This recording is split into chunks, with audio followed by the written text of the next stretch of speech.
Hello, പാവാടയുടെ കൂടെ ഇടാനായിട്ട് പറ്റിയ ഒരു ക്രോപ്പ് ടോപ്പ് സ്റ്റിച്ച് ചെയ്താലോ? അപ്പൊ ആദ്യം നമുക്ക് നെക്ക് അടയാളപ്പെടുത്തി കൊടുക്കാം. നമുക്ക് എത്രയാണ് നെക്ക് വേണ്ടത്, നിങ്ങൾക്ക് എത്രയാണ് നെക്ക് വേണ്ടത്, അതിൽ നിന്ന് 1 ഇഞ്ച് കൂടുതലായിട്ട് അടയാളപ്പെടുത്തി കൊടുക്കുന്നുണ്ട്. ഞാൻ ഇവിടെ വീനക്കാണ് കൊടുക്കുന്നത്, അതുകൊണ്ടാണ് അങ്ങനെ ചെയ്യുന്നത്. റൗണ്ട് നെക്ക് ആണെങ്കിൽ നമ്മുടെ സെയിം എത്രയാണ് വേണ്ടതെന്ന് വെച്ചാൽ അത് തന്നെ അടയാളപ്പെടുത്തി കൊടുത്താൽ മതി. അപ്പോൾ എന്താ നെക്ക് അടയാളപ്പെടുത്തി എടുത്തിട്ടുണ്ട്. പിന്നീട് നമ്മൾ ഷോൾഡർ അടയാളപ്പെടുത്തുന്നുണ്ട്. 5.5 ഷോൾഡർ അടയാളപ്പെടുത്തുന്നത്. അപ്പം ഷോൾഡറും അടയാളപ്പെടുത്തി എടുത്തിട്ടുണ്ട്. എന്നിട്ട് നമ്മൾ ചെസ്റ്റാണ് അടയാളപ്പെടുത്തുന്നത്. ചെസ്റ്റ് എനിക്ക് 10 വേണ്ടത്. അപ്പോൾ 10 അടയാളപ്പെടുത്തി കൊടുക്കുന്നത്. ചെസ്റ്റിൻ്റെ ലെങ്ത് ആണ്. ചെസ്റ്റ് ലെങ്ത് 10 അടയാളപ്പെടുത്തി കൊടുക്കുന്നുണ്ട്. അതിനുശേഷം നമ്മൾ ചെയ്യുന്നത് ഷോൾഡറിൽ നിന്നും താഴത്തേക്ക് ഒരു 5.5 ഇഞ്ച് അടയാളപ്പെടുത്തുന്നുണ്ട് ആം ഹോളിന് വേണ്ടിയിട്ട്. അപ്പൊ നമ്മൾ എല്ലായിടത്തും 5.5 തന്നെയാണോ എന്നൊക്കെ ഒന്ന് വെച്ച് നോക്കുന്നുണ്ട്. എന്നിട്ട് ഇവിടുന്ന് ആ ഒരു 5.5 ടച്ച് ചെയ്തിട്ട് ഒരു 11 കൂടി മാർക്ക് ചെയ്ത് കൊടുക്കുന്നുണ്ട്. എന്നിട്ട് നമ്മൾ ആം ഹോള് വരച്ചു കൊടുക്കുകയാണ് ചെയ്യുന്നത്. വരച്ചു കൊടുത്തിട്ടുണ്ട്. എന്നിട്ട് നമ്മൾ ഈ ഫ്രഞ്ച് കർവ് വെച്ചിട്ട്, ഫ്രഞ്ച് കർവ് എന്നാണ് പറയുന്നത്, ഈ സ്റ്റിച്ചിങ്ങിന്റെ മെറ്റീരിയൽസ് ഒക്കെ മേടിക്കുന്ന കടയിൽ മേടിക്കാനായിട്ട് കിട്ടും. ഇത് വെച്ച് നമുക്ക് റൗണ്ട് നെക്ക് അതുപോലെ തന്നെ ആം ഹോൾ കട്ട് ചെയ്തെടുക്കാനായിട്ട് വരയ്ക്കാനൊക്കെ ആയിട്ട് നല്ലതായിരിക്കും. അപ്പോൾ ഇങ്ങനെ വരച്ചിട്ട് നമ്മൾ ചോക്ക് വേറെ ഒരു കളർ എടുത്തിട്ടുണ്ട് നിങ്ങൾക്ക് കാണാൻ വേണ്ടിയിട്ട്. അപ്പോൾ ആം ഹോളിൽ നിന്നും വരച്ച ആ ഒരു പോയിന്റിൽ നിന്ന് 1 ഇഞ്ച് മുകളിലേക്ക് അടയാളപ്പെടുത്തിയിട്ട് ഇങ്ങനെ വരച്ചു കൊടുക്കുന്നു. വണ്ണം ഉള്ളവരാണെങ്കിൽ 1 ഇഞ്ചാണ് ഞാൻ കൊടുക്കുന്നത്. 1.5 2 അടയാളപ്പെടുത്തി കൊടുക്കാം. അപ്പോൾ നമ്മൾ ആം ഹോളും നെക്കും വരച്ചു കൊടുത്തിട്ടുണ്ട്. നെക്ക് ഞാൻ വീനെക്ക് കൊടുക്കുവാണ്. അപ്പോൾ നെക്കും ഇങ്ങനെ സ്റ്റിച്ച് ചെയ്യാമെന്ന് കാണിച്ചു തരുവാണ് ചെയ്യുന്നത്. അപ്പോൾ നമ്മൾ ചെസ്റ്റിൻ്റെ അവിടെയും വേസ്റ്റിൻ്റെ അവിടെയും നമ്മൾ മാർക്ക് ചെയ്ത് കൊടുത്തിട്ടുണ്ട്.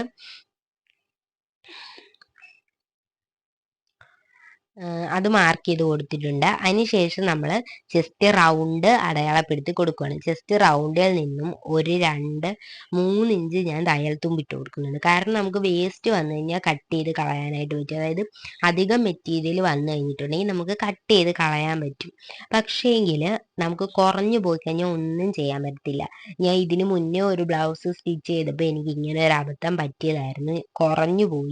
കുറഞ്ഞു പോയിട്ട് ഞാൻ സൈഡിൽ വേറൊരു തുണി വെച്ചിട്ട് ആ ഒരു മെറ്റീരിയൽ ഇല്ലായിരുന്നു. പിന്നെ അതിന്റെ പാവാടയുടെ ഒരു തുണി വെച്ചിട്ട് സൈഡ് അടിച്ചു കൊടുക്കുമായിരുന്നു ചെയ്യുന്നത്.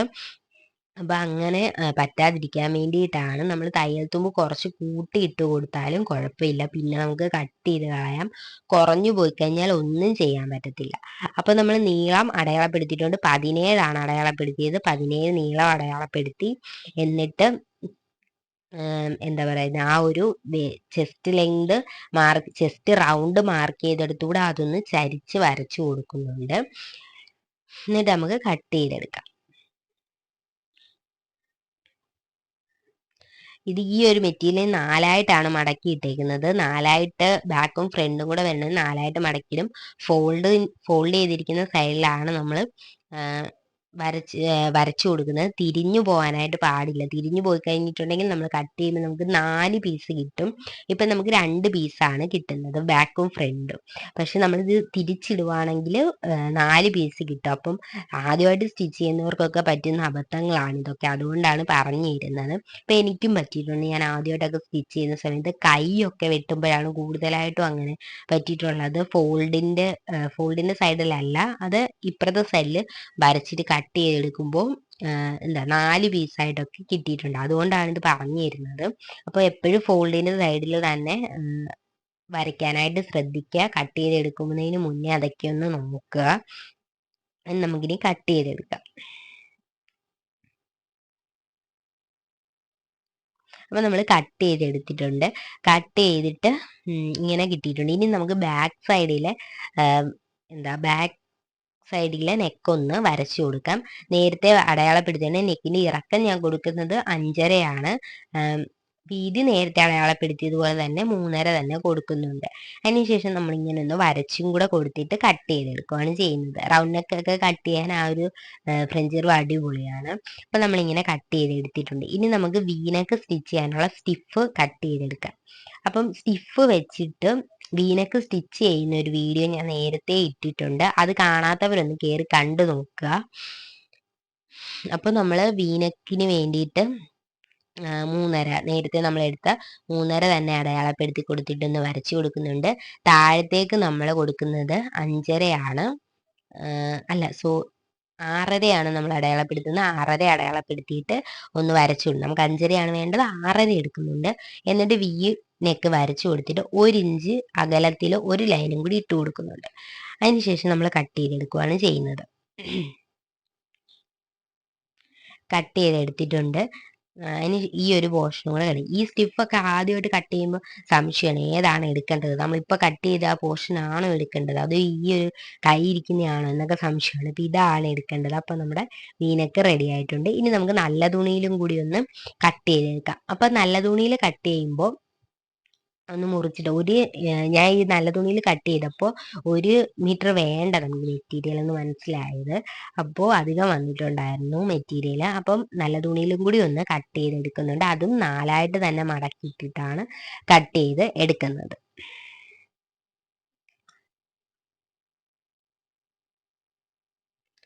അപ്പം അത് കട്ട് ചെയ്തെടുത്തിട്ട് മേളത്തെ പോർഷനിൽ ഒരു ഫോൾഡ് വന്നിട്ടുണ്ടായിരുന്നു. പിന്നെ ഈ ഒരു മെറ്റീരിയൽ എങ്ങനെ മടക്കിയിട്ടിട്ട് കട്ട് ചെയ്താലും കുഴപ്പമില്ല, നമുക്ക് തുണി അഡ്ജസ്റ്റ് ചെയ്ത് കട്ട് ചെയ്യാനായിട്ട് വെച്ചു. പക്ഷേ വേറെ പ്രിന്റ് ഒക്കെ വരുന്ന മെറ്റീരിയൽ ആണെങ്കിൽ താഴോട്ട് തന്നെ വരുന്ന മെറ്റീരിയൽ ഒക്കെ ഉണ്ടല്ലോ, അതൊക്കെ നമ്മൾ കറക്റ്റായിട്ട് മടക്കിയിട്ടിട്ട് തന്നെ കട്ട് ചെയ്തെടുക്കാനായിട്ട് ശ്രദ്ധിക്കുക. പിന്നെ നമ്മളിങ്ങനെ നീളത്തിൽ 2 പീസ് കൂടെ കട്ട് ചെയ്തെടുക്കുന്നുണ്ട്. നമ്മുടെ കൈക്ക് വേണ്ടിയാണ് അതെടുക്കുന്നത്. ഇനി നമുക്ക് നമ്മുടെ നെക്ക് സ്റ്റിച്ച് ചെയ്തെടുക്കാം. ആദ്യം നമ്മൾ സ്റ്റിഫിൽ അതായത് ലൈനിങ്ങിന്റെ തുണിയാണ് എടുത്തേക്കുന്നത്. ആ തുണിയിൽ സ്റ്റിഫിന്റെ അറ്റത്തുകൂടി തുണിയിൽ തൊട്ടില്ല എന്നുള്ള രീതിയിൽ സ്റ്റിച്ച് ചെയ്തെടുക്കുന്നുണ്ട്. എന്നിട്ട് ലൈനിങ്ങിന്റെ തുണിയും നല്ല തുണിയും കൂടി എടുത്തിട്ട് നല്ല തുണിയുടെ നല്ല വശത്ത് തന്നെയാണ് സ്റ്റിച്ച് ചെയ്യുന്നത്.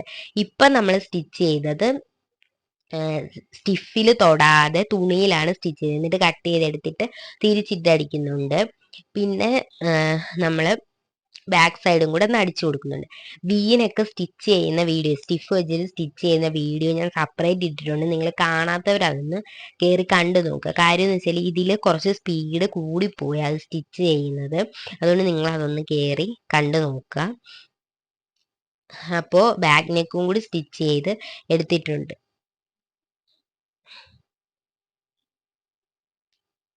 എന്നിട്ട് ബാക്ക് നെക്ക് നമ്മൾ അങ്ങനെ സ്റ്റിച്ച് ചെയ്തതിന് ശേഷം തിരിച്ചിട്ടിട്ടൊന്ന് പതിച്ചടിച്ച് കൊടുക്കുന്നുണ്ട്. ഒരു ടോപ്പ് സ്റ്റിച്ചും കൂടെ കൊടുത്ത് എടുക്കുന്നുണ്ട്.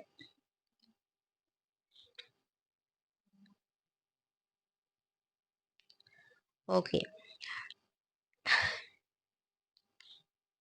ഇനി നമ്മൾ ചെയ്യുന്നത് ഷോൾഡർ കൂട്ടി അടിക്കുകയാണ്. ഷോൾഡർ കൂട്ടി അടിക്കുമ്പോൾ ഞാൻ ആദ്യമേ നല്ല വശത്ത് തന്നെയാണ് സ്റ്റിച്ച് ചെയ്യുന്നത്, തെറ്റിപ്പോയതൊന്നുമല്ല. നല്ല വശത്ത് സ്റ്റിച്ച് ചെയ്തിട്ട് അത് തിരിച്ചിട്ടിട്ട് വീണ്ടും ഒരു സ്റ്റിച്ചും കൂടെ കൊടുക്കുന്നുണ്ട്. അപ്പോൾ ആ ഒരു സ്റ്റിച്ച് കാണാത്ത രീതിയിലിരിക്കും. ഇനി നമ്മൾ കൈയാണ് സ്റ്റിച്ച് ചെയ്യുന്നത്. ഒരടി കൊടുത്തിട്ട് അത് നമ്മൾ ചുരുക്കിയിട്ടെടുക്കുകയാണ് ചെയ്യുന്നത് കൈക്ക് വേണ്ടിയിട്ട്.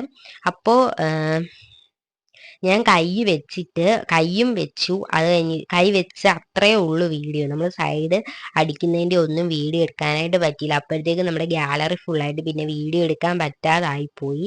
അതുകൊണ്ടാണ് കൈ വെച്ച് കഴിഞ്ഞിട്ട് നല്ല വശവും കൂടെ ചേർത്ത് വെച്ച് കൈ വെച്ചു. ഇങ്ങനെ ഇത് നമുക്ക് പെട്ടെന്ന് സിമ്പിളായിട്ട് വെച്ചെടുക്കാൻ പറ്റുന്ന ഒരു കൈയാണ്. അപ്പോൾ കൈ വെച്ച് കഴിഞ്ഞിട്ട് നമ്മൾ സൈഡ് കൂട്ടിയടിച്ച് താഴ്ഭാഗം മടക്കി അടിക്കുകയും കൂടിയാണ് ചെയ്യുന്നത്. നമ്മുടെ ഇത് ഗാലറി ഫുൾ ആയതുകൊണ്ടാണ് ബാക്കി വീഡിയോ എടുക്കാനായിട്ട് പറ്റാഞ്ഞത്.